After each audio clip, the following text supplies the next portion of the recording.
Mga bro, eto na naman tayo, ang Philippine Marine Corps, pumahataw sa makabagong teknolohiya. Kamakailan lang, nagkaroon sila ng tender para sa tinatawag nilang jeeps. Pero teka, hindi ito yung mga ordinaryong jeepney na iniisip natin. General purpose vehicles ang PEG, matibay, maaasahan, at swak sa mga misyon ng ating mga tropa. Sa totoo lang medyo mind blown tayo dito mga bro.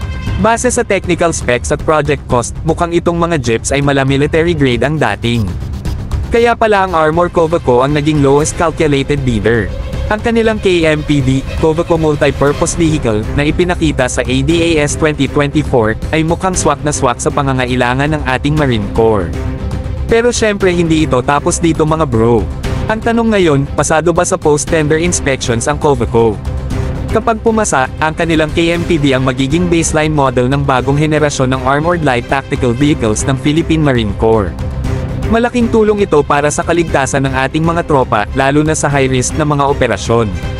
Ang ganitong modernisasyon ay hindi lang basta upgrade, ito ay investment para sa seguridad ng bayan.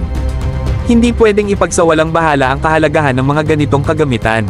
Sa mga laban na hindi biro, kailangan natin ng mga sasakyan na kayang magbigay ng proteksyon sa ating mga sundalo. Ito na ang panahon para mas maging makabago at matibay ang ating puwersa. Ang mga ganitong proyekto ay patunay na kaya ng gobyerno na maghanap ng practical at cost-effective solutions. Hindi kailangang sobrang mahal kung kaya namang makuha ang tamang kalidad sa tamang presyo.